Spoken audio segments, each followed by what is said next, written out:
Usually, the most lurid creations of the world of pop music have been the first to vanish. The most shocking and the most outrageous disappear as their shock value is absorbed. Very few have lasted the pace over 2 whole decades.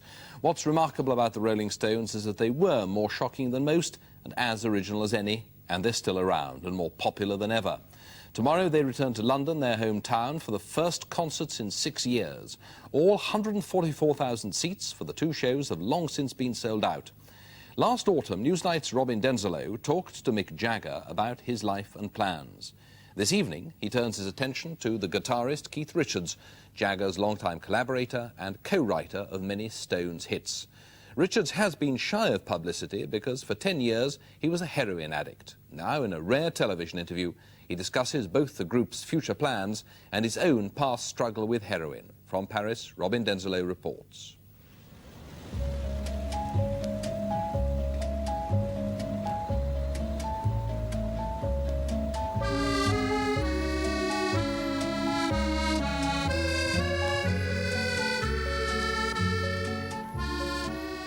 Paris has always loved artists and musicians, from local balladeers to the American jazzmen and blues singers who first came to town in the 30s, escaping the depression or racism back home.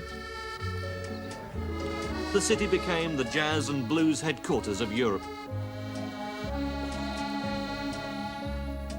Today, one of the more distinguished rhythm and blues musicians with a bass here, insofar as he has a bass anywhere, is a guitarist who was born in Deptford, South London, 37 years ago. Keith Richards of the Rolling Stones.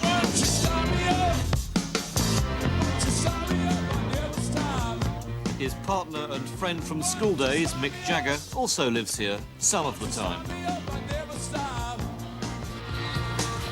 True to his legendary form, Keith Richards only comes out at night. On the night before the Stones' Paris show, he met us for a rare television interview, suitably late, in a bar in the town that's almost home.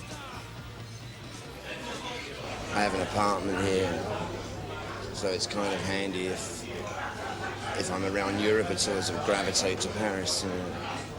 And as much of a base as anywhere, as you say. So insofar as you live permanently anywhere, it's more here than anywhere else? Yeah, for any length of time, yeah, for extended periods of time. For me, an extended period of time is 3 weeks. But do you live very much at night? I mean, it's almost midnight now. Yeah, it seems to work out that way. It's night time, yeah. I generally keep the curtains drawn. You seem to be the mainstay of rhythm and blues and the blues within the band. Is that a fair way of looking at it? I'd say I'm one of them. Everybody in the band is very well grounded in that area of music. I mean, because that is at one time all we used to play, faithfully. It was almost heresy to play anything else for a long time. It was, after all, the Stones' ambition, as far as it went when it started, was 3 or 4 good club gigs around London, just enough to keep the amplifiers going and keep yourself in guitar strings and play rhythm and blues to English audiences. But up until then, we considered nobody had really done that, And but we couldn't see it getting any bigger than 3 or 4 back rooms of pubs, And we certainly weren't in it for the money. We wanted to preach the gospel of rhythm and blues at some idealistic kids, The thing is, in this band, everybody supports happily everybody else, And which is probably one of the main reason that we're still playing together, is that we actually enjoy playing together, And still, it's fun for us. It's like a very well-paid hobby.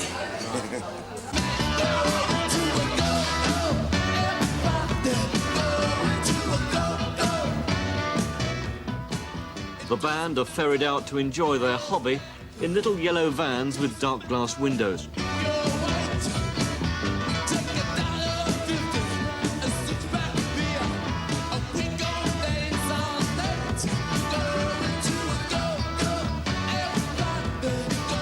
Today they're playing at a racecourse, the Hippodrome d'Auteuil, where their enormous stage has been set up facing the grandstand.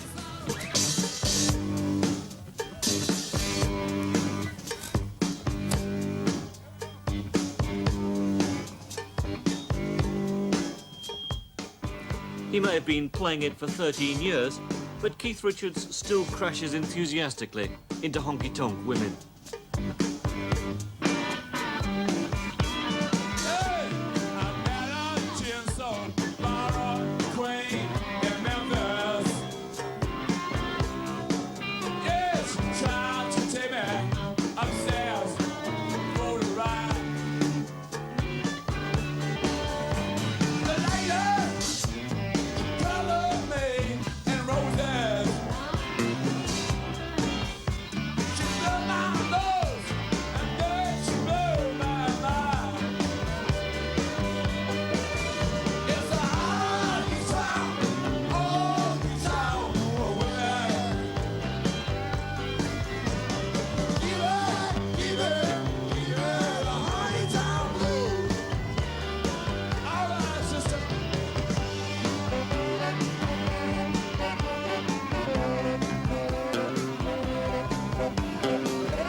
For fellow musicians and Stones enthusiasts, Keith Richards is one of the great guitarists. For the public at large, he's been the Rolling Stone most often in trouble, almost always for drugs. For 10 years, he seemed to be in and out of court. Redlands, his house in West Wittering, was raided in '67, and police said various substances were found. He was jailed for a year, but released after an appeal. 10 years later, in Canada, it was even more serious. He was arrested in Toronto and charged with trafficking in heroin. The fans around the courtroom knew that if he was jailed for a lengthy period, it would be the end for the Stones. He's not like every one of us. He's different. He's Keith. In the event, he was given a suspended sentence, told to continue his treatment to cure heroin addiction, and ordered to perform a concert for the blind.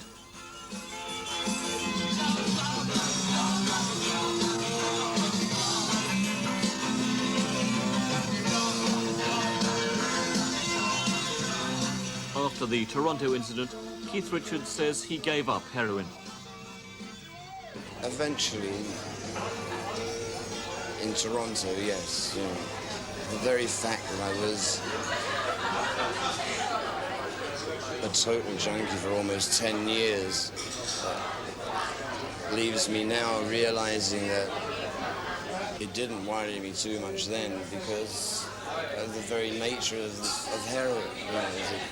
You know, nothing worries you. It's a very gradual thing to get into. It's a very easy thing to take and get into, and very incredibly difficult to get off. The black market, especially in heroin, is very, very dangerous because they're totally unscrupulous and they have nobody to answer to. So you can find yourself taking just one great big dose of strychnine. That's why there's such a high fatality rate amongst musicians, especially because it goes along musicians' life and always has done, you know, because of the ups and downs, the adrenaline, the energy, the making the gig the next day when you're totally drained, and it's passed on from one generation of musicians to the next, you know. And looking back on it, I'm amazed that I didn't get onto it a lot earlier, you know. Getting off of it takes so long because by the time it's got you, don't, as I say, you're not thinking clearly about things. Toronto made me realize that this was it, you know. I mean, this time, if I made a break with it and got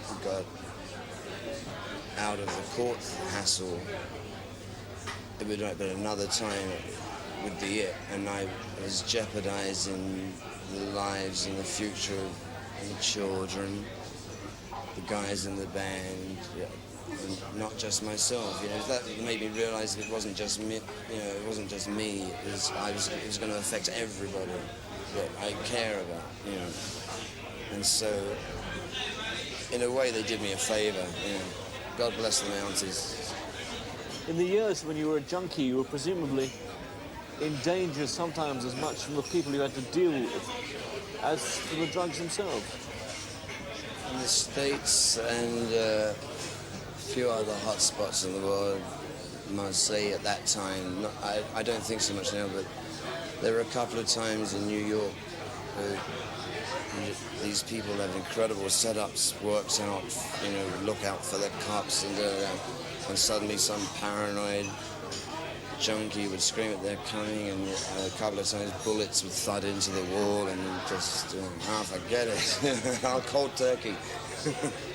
But yeah, New York can be real rough on that. So you'd have to wander out among these guys after a concert or whatever. Well, the next time you take a gun with you, that was it. You know, I carried a piece in those days. How long do you carry a gun for? Until I stopped being a junkie, you know, until I didn't have to deal with that anymore, you know. That's just a vital part of self-preservation, was it? Yeah, because you'd buy the stuff, walk down the stairs, and they'd have their mate waiting downstairs, stick you up and take it back again. You know? So, can't have that, can you? Has your whole approach to life in general changed over the last 5 years? Was it... Well, it's given me more time to live a slightly more normal life and to be interested and to be able to follow through interest in other... I mean, I can now sit down and read a book occasionally. I'll go out and see other acts rather than be stuck in a basement somewhere waiting for the man to come, you know.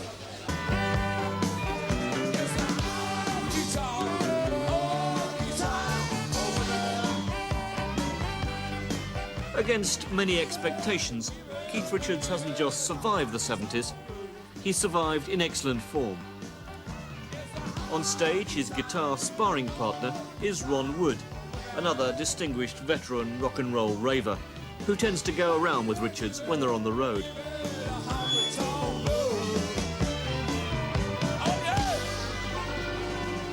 He's setting more of an example to me these days than I am to him, you know. When I first met him, he used to be like the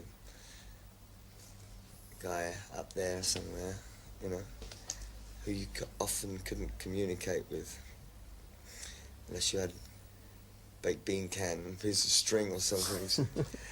But no, he was hard to get through to if you weren't on his wavelength. So I've seen him when he was really heavily into the dope, which everyone knows about, and now that he's not, he makes me feel guilty, you know. But if I have too much to drink, he's like, oh, Woody, you know, keep it together, can't you? I was like, oh my God, you know.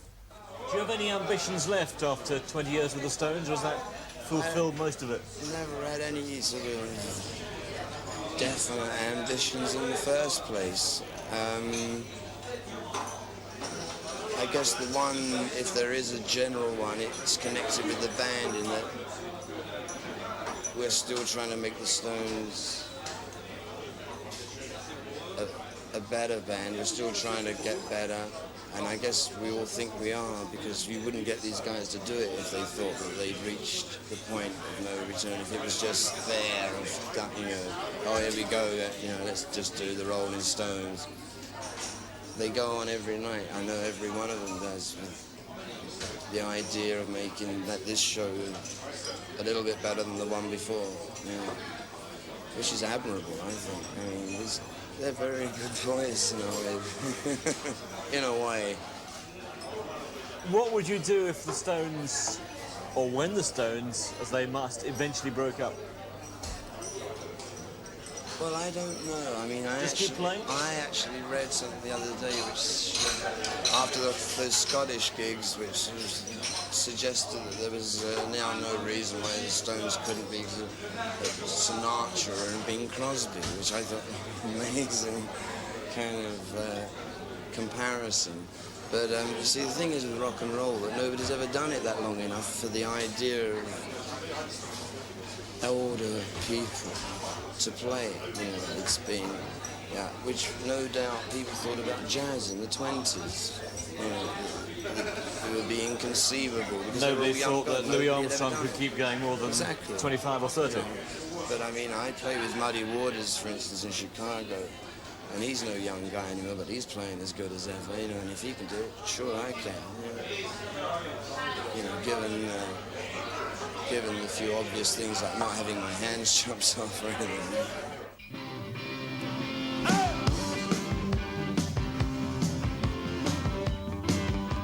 Tomorrow, Keith Richards, Mick Jagger, Ron Wood and the rest are back in London for their first major concert in their real hometown in 6 years. 20 years on, they show no sign yet of tiring of their very well-paid hobby.